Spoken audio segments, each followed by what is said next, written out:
Mega DSC పై CM Chandrababu తొలి సంతకం చేశారు. ఏపీ వ్యాప్తంగా 16,347 ఉపాధ్యాయ పోస్టుల భర్తీకి కసరత్తు మొదలు కానుంది. ఎస్జీటీ, టీజీటీ, స్కూల్ అసిస్టెంట్లు, పీజీటీ పోస్టులతో పాటు ఖాళీగా ఉన్న ఉపాధ్యాయ పోస్టుల భర్తీ ప్రక్రియ మొదలు పెట్టనున్నారు. కొన్నేళ్లుగా డిఎస్సి లేక ఉపాధ్యాయ నిరుద్యోగులు అల్లాడిపోతున్నారు. జీవో 117ను రద్దు చేస్తే మరిన్ని ఉపాధ్యాయ ఖాళీలొస్తాయని ఉపాధ్యాయ సంఘాలంటున్నాయి. గత ప్రభుత్వ హయాంలో 6,100 పోస్టులకు నోటిఫికేషన్ విడుదల చేశారు. కానీ ఎన్నికల కోడ్ నేపథ్యంలో భర్తీ ప్రక్రియకు బ్రేక్ పడింది. పాఠశాలల విలీనానికి ముందు ఏపీలో 36,000 పోస్టులు ఖాళీగా ఉన్నాయని నివేదికలిచ్చారు అధికారులు. కానీ పాఠశాలల విలీనం తర్వాత ఉపాధ్యాయ పోస్టుల భర్తీ ప్రక్రియ ముందుకు సాగలేదు.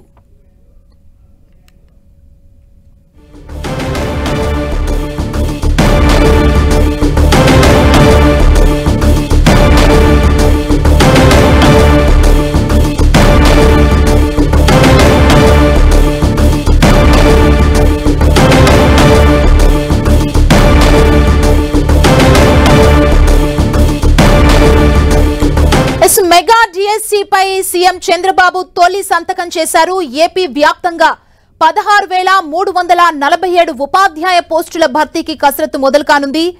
ఎస్జీటీ, టీజీటీ, స్కూల్ అసిస్టెంట్లు, పీజీటీ పోస్టులతో పాటు ఖాళీగా ఉన్న ఉపాధ్యాయ పోస్టుల భర్తీ ప్రక్రియ మొదలు పెట్టనున్నారు. కొన్నేళ్లుగా డిఎస్సి లేక ఉపాధ్యాయ నిరుద్యోగులు అల్లాడిపోతున్నారు. జీవో 117ను రద్దు చేస్తే మరిన్ని ఉపాధ్యాయ ఖాళీలొస్తాయని ఉపాధ్యాయ సంఘాలంటున్నాయి.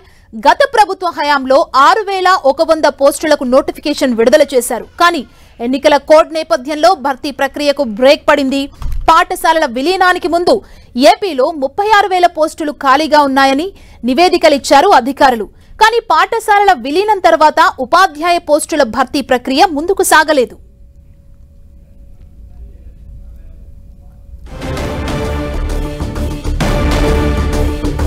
మెగా డిఎస్సి పై సీఎం చంద్రబాబు తన తొలి సంతకాన్ని చేశారు.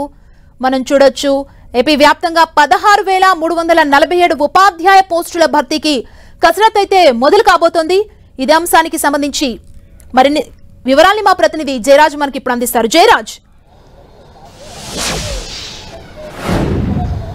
సుమా ఇచ్చిన మాట నిలబెట్టుకున్నారు. ముఖ్యమంత్రిగా ప్రమాణ స్వీకారం చేసి బాధ్యతలు స్వీకరించినటువంటి నారా చంద్రబాబు నాయుడు ఎన్నికలకు ముందు అనేక ప్రాంతాల్లో నిరుద్యోగ అభ్యర్థులు, నిరుద్యోగ ఉపాధ్యాయ అభ్యర్థులు కోరినటువంటి నేపథ్యంలో మెగా డిఎస్సి పైనే అధికారంలోకి వచ్చిన తర్వాత మొదటి సంతకం చేస్తాను అని చెప్పేసి చంద్రబాబు నాయుడు ఇచ్చిన మాట ఈరోజు నెరవేరింది. కొద్దిసేపటి క్రితమే సచివాలయంలో బాధ్యతలు స్వీకరించినటువంటి నారా చంద్రబాబు నాయుడు మొదటి సంతకం మెగా డిఎస్సి పైన పెట్టారు. మొత్తం రాష్ట్ర వ్యాప్తంగా 16,347 ఉపాధ్యాయ ఖాళీలు ఉన్నాయని చెప్పేసి విద్యాశాఖ గుర్తించి తయారు చేసినటువంటి ఫైల్ పైన మొదటి సంతకం నారా చంద్రబాబు నాయుడు పెట్టారు. దీంతో ఇచ్చిన మాట నిలబెట్టుకున్నారు. ఇదే మాట, ఇవే అంశాలు మిగతా అన్ని కూడా నెరవేరుతాయనేటువంటి ఒక భరోసా రాష్ట్ర ప్రజల్లో కల్పించినట్లయింది. ముఖ్యంగా గత 5 సంవత్సరాల కాలంలో ఒక్క డిఎస్సి కూడా లేకుండా, జాబ్ క్యాలెండర్ లేకుండా, ఒక్క పోస్టు కూడా భర్తీ చేయకుండా పూర్తి స్థాయిలో నిరుద్యోగుల్ని, అదేవిధంగా నిరుద్యోగ ఉపాధ్యాయుల్ని కూడా ఎదురు చూసేలా చేసినటువంటి పరిస్థితుల్లో ఎన్నికలకు ముందు ఎన్నికల నోటిఫికేషన్ మరికొద్ది రోజుల్లో వస్తుందనేటటువంటి తెలిసిన తర్వాత కేవలం 6,100 పోస్టుకు మాత్రమే నోటిఫికేషన్ వేశారు. ఇది కూడా కంటి తుడుపు చర్యగా అని చెప్పేసి ఉపాధ్యాయ సంఘాలు, నిరుద్యోగ ఉపాధ్యాయ అభ్యర్థులు కూడా పూర్తి స్థాయిలో నిరసన వ్యక్తం చేసినప్పుడు కూడా అప్పటి ప్రభుత్వం ఏమాత్రం కూడా ఇది ఖాతరు చేయలేనటువంటి పరిస్థితి. మొత్తం మీద 6,100 పోస్టులకి నోటిఫికేషన్ విడుదల చేశారు. టెట్ పరీక్ష నిర్వహించారు. డిఎస్సికి సంబంధించినటువంటి రాత పరీక్ష నిర్వహించే టైం కల్లా ఎన్నికల నోటిఫికేషన్ వచ్చింది, ఎన్నికల కోడ్ వచ్చింది. దాంతో బ్రేక్ పడింది.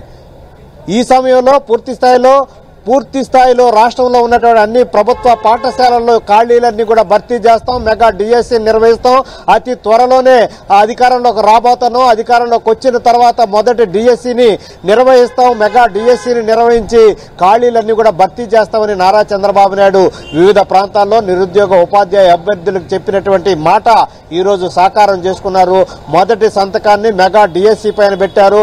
16,347 పోస్టుల భర్తీకి సంబంధించి దీనికి సంబంధించినటువంటి సంతకం కొద్దిసేపటి క్రితం పెట్టారు. అయితే దీంట్లో ప్రధాన అంశాలు ఇంకా కొన్ని తెలియాల్సింది. వాటికి సంబంధించి గత ప్రభుత్వ హయాంలో ఎన్నికల సమయంలో 6,100 పోస్టులకు నోటిఫికేషన్ ఇచ్చారు. ఆ నోటిఫికేషన్ రద్దు అవుతుందా లేదా? అదేవిధంగా టెట్ పరీక్ష నిర్వహించారా? టెట్ పరీక్షను రద్దు చేస్తారా లేదా? అదేవిధంగా పెండింగ్లో ఉన్నటువంటి డిఎస్సికి సంబంధించిన రాత పరీక్ష ఏదైతే ఉందో దాన్ని రద్దు చేసి పూర్తి స్థాయిలో టెట్ డిఎస్సి కలిపి నిర్వహిస్తారా లేకపోతే వేరువేరుగా నిర్ణయిస్తారా అనేటటువంటి అంశానికి సంబంధించి కూడా విద్యాశాఖ నుంచి క్లారిటీ రావాల్సి ఉంది. దీంతో పాటు పాఠశాలల విలీనానికి సంబంధించి గత ప్రభుత్వ హయాంలో జాతీయ విద్యా విధానం ఏదైతే ఉందో అది అమలు చేసే దిశగా గత ప్రభుత్వం 117 జీవోను తీసుకొచ్చింది. దీని ప్రకారం పాఠశాలలను విలీనం చేసేటటువంటి ప్రక్రియను చేపట్టింది. రాష్ట్రంలో కొన్ని వేల పాఠశాలలన్నీ కూడా విలీనమైనటువంటి పరిస్థితి. దగ్గరలో ఉన్నటువంటి పాఠశాలలన్నీ కూడా మూతపడినటువంటి పరిస్థితి. ఆ సమయంలో విద్యార్థి సంఘాలు ఉపాధ్యాయ సంఘాలన్నీ కూడా ఆందోళన కార్యక్రమాలు చేపట్టాయి. సమీపంలో ఉన్నటువంటి ముఖ్యంగా ఎస్సీ ఎస్టీ బీసీ మైనార్టీలు ఎవరైతే ఎక్కడెక్కడైతే ఉన్నారో ఆ విద్యార్థులకు పాఠశాలలన్నీ కూడా దూరంగా జరిగిపోయినటువంటి పరిస్థితుల్లో ఆ పాఠశాలలను విలీనం చేసినటువంటి ప్రక్రియను విరమించాలి. ఆ పాఠశాలను యథావిధిగా కొనసాగించాలి. ఆ పాఠశాలలో ఉన్నటువంటి ఉపాధ్యాయ పోస్టులన్నీ కూడా భర్తీ చేయాలనేటటువంటి డిమాండ్లు ఏవైతే ఉన్నాయో వాటన్నిటి కూడా గత ప్రభుత్వం పెడచెవిన పెట్టి పాఠశాలలన్నీ కూడా విలీనం చేసినటువంటి పరిస్థితి.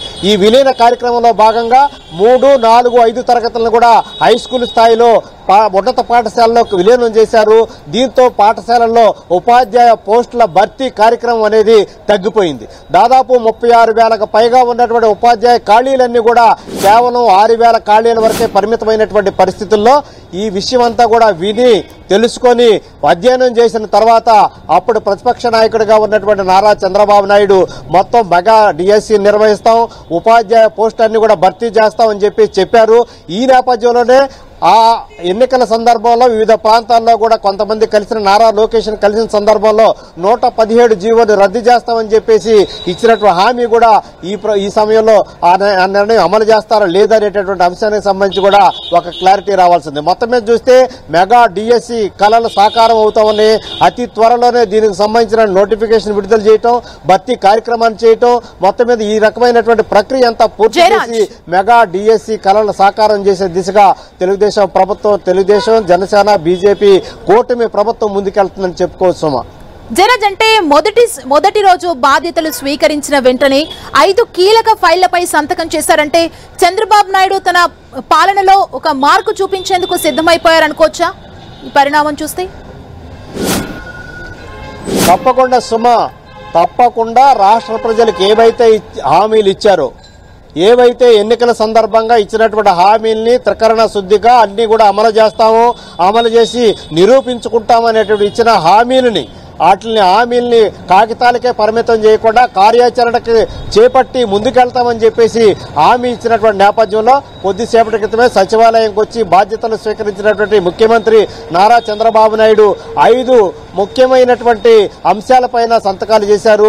మెగా డిఎస్సి ఏదైతే ఉందో, mega DSC land titling act ఏదైతే ఉందో, ల్యాండ్ టైటిలింగ్ యాక్ట్ రద్దుకు సంబంధించి, పెన్షన్ 3,000 నుంచి 4,000కు చేయటకు సంబంధించి, స్కిల్ డెవలప్మెంట్కి సంబంధించి ఈ విధమైనటువంటి ముందుగా ప్రకటించిన విధంగా 5 ఫైళ్ల పైన ముందుగా సంతకాలు చేస్తాము, వాటన్నిటిపైన కీలకమైనటువంటి నిర్ణయాలు తీసుకుంటామని చెప్పి నారా చంద్రబాబు నాయుడు చెప్పినటువంటి అంశాలన్నీ కూడా ఈ రోజు కార్యాచరణకు నోచుకునేటటువంటి పరిస్థితి ఉంది. మొత్తం మీద దీన్ని బట్టి చూస్తే సూపర్ 6 ఏదైతే ఉందో వాటన్నిటి కూడా అమలు చేసే దిశగానే కూటమి ప్రభుత్వం ముందుకెళ్తుందని చెప్పుకోవచ్చు.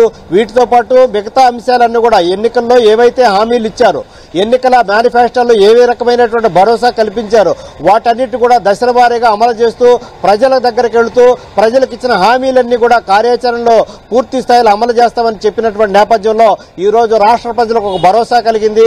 ఈ రోజు రాష్ట్ర ప్రజలకు ఒక నమ్మకం కలిగింది. ఇచ్చిన హామీలు బుట్టతాకలు కావు, ఇచ్చిన హామీలు కేవలం రాజకీయ ప్రకటనలు కాదు, ఇచ్చిన హామీలు కార్యాచరణకు నోచుకుంటాయనేటటువంటి ఒక భరోసాని రాష్ట్ర ముఖ్యమంత్రి నారా చంద్రబాబు నాయుడు ఇచ్చారని చెప్పేసి భావించవచ్చు. మొత్తం మీద చూస్తే నిరుద్యోగ ఉపాధ్యాయ అభ్యర్థులకి ఇదొక శుభ దినంగా భావించవచ్చు. 16,347 పోస్టుల్ని భర్తీ చేసే కార్యక్రమం ఉంది. దీంతో పాటు ప్రతి ఏడాది జనవరి నెలలో జాబ్ క్యాలెండర్ విడుదల చేస్తాం అని చెప్పినటువంటి అంశం కూడా నిరుద్యోగులకు సంబంధించినటువంటి కళల తీర్చేదానికి అవకాశం ఉంది.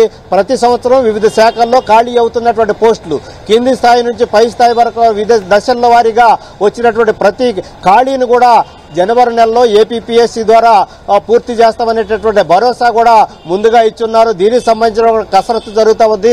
వివిధ శాఖల నుంచి ఖాళీగా ఉన్నటువంటి ప్రతి పోస్టును కూడా గుర్తించడం, వాటికి సంబంధించినటువంటి కూడా జాబ్ క్యాలెండర్లో పొందుపరచడం, వాటిని దశల వారీగా అమలు చేయడం, జనవరి నెలలో జాబ్ క్యాలెండర్ విడుదల చేసి దానికి సంబంధించిన అన్ని పోస్టులు కూడా భర్తీ చేస్తామనే ప్రక్రియ ఉంది. దీని ద్వారా నిరుద్యోగ అభ్యర్థులు నిరాశ నిస్పృహల నుంచి దూరం అవుతారు. దీంతో పాటు నిరుద్యోగ భృతి 3,000 ఇస్తామని చెప్పేసి ప్రకటించిన నేపథ్యం, 20 లక్షల ఉద్యోగాలు కల్పిస్తానటువంటి హామీ, ఇవన్నీ కూడా దశల వారీగా అమలు చేసే దిశగా టీడీపీ, జనసేన, బీజేపీ కూటమి ప్రభుత్వం ముందుకెళ్తుందని చెప్పుకోవచ్చు. మొత్తం మీద ఈ రోజు చేసినటువంటి ముఖ్యమంత్రిగా ప్రమాణ స్వీకారం జరిగిన తర్వాత ఈ రోజు సచివాలయంకి వచ్చి ముఖ్యమంత్రిగా బాధ్యతలు స్వీకరించిన తర్వాత చేసినటువంటి మొదటి సంతకంతో నిరుద్యోగ ఉపాధ్యాయ అభ్యర్థుల్లో కోటి ఆశలు, కోటి కాంతులు వెలుగొందుతున్నాయని చెప్పొచ్చు. సుమా, జయరాజ్, వాళ్ళ రెస్పాన్స్ ఏంటి అంటే కొన్నేళ్లుగా డిఎస్సీ లేక ఉపాధ్యాయ నిరుద్యోగులు ఎదురుచూపులు చూశారు. ఇప్పుడు ఏకంగా 16,347 పోస్టుల ఉపాధ్యాయ భర్తీకైతే గ్రీన్ సిగ్నల్ వచ్చినట్లుంది కదా. తప్పకుండా ఇదొక శుభ దినం. నిరుద్యోగ ఉపాధ్యాయ అభ్యర్థులు గత కొంతకాలంగా టీటీసీ రాస్తున్నారు, బీఈడీ రాస్తున్నారు, ఎంఈడీ పాస్ అవుతున్నారు. వాళ్ళందరూ కూడా ఈరోజు ఒకవైపు ప్రభుత్వ పాఠశాలలో వేలాది ఉపాధ్యాయ పోస్టులు ఖాళీగా ఉంటున్నాయి. మరొక వైపు ప్రతి ఏడాది లక్షలాది మంది ఉపాధ్యాయ శిక్షణ పొంది బయటకు వస్తున్నటువంటి పరిస్థితి. ప్రభుత్వం దగ్గర ఉపాధి అవకాశాలు లేక ప్రైవేటు విద్యా సంస్థల్లో 5,000కి 10,000కి ఉద్యోగాలు చేస్తూ అరకొర జీతాలతో జీవితాన్ని గడుపుతున్నటువంటి నిరుద్యోగ ఉపాధ్యాయ అభ్యర్థులకి ఈరోజు చాలా శుభ సూచకం. 16,347 పోస్టుల్ని ఒకేసారి మెగా డిఎస్సీగా భర్తీ చేయడం అనేది ఇదొక శుభ పరిణామం. దశల వారీగా ఖాళీ అవుతున్నటువంటి ఈ 16,347 పోస్టులన్నీ కూడా రాబోయే డిసెంబర్ నాటికి ఏవేవైతే ఖాళీలు రాపడబోతున్నాయో ఆ ఖాళీలన్నీ కూడా విద్యాశాఖ ముందుగానే గుర్తించింది. వాటన్నిటి కూడా భర్తీ చేయడానికి శ్రీకారం చుడుతుంది. దీనికి సంబంధించిన అతి త్వరలోనే దీనికి సంబంధించిన నోటిఫికేషన్, విధి విధానాలు, దీనికి సంబంధించినటువంటి అన్ని రకాల భర్తీకి సంబంధించిన అన్ని రకాల ప్రక్రియనంతా కూడా విద్యాశాఖ సిద్ధం చేసి సంబంధిత ఫైల్ ని కూడా ముఖ్యమంత్రి దృష్టిలో పెట్టింది. దీనికి సంబంధించి రేపటి నుంచి దీనికి సంబంధించినటువంటి భర్తీకి సంబంధించిన ప్రక్రియ కూడా విద్యాశాఖ పూర్తి స్థాయిలో కార్యాచరణ రూపొందించి 16,347 ఉపాధ్యాయ పోస్టులు భర్తీ చేయడానికి కూడా పూర్తి స్థాయిలో రంగం సిద్ధం చేస్తుంది. సుమా, థ్యాంక్ యూ జయరాజ్.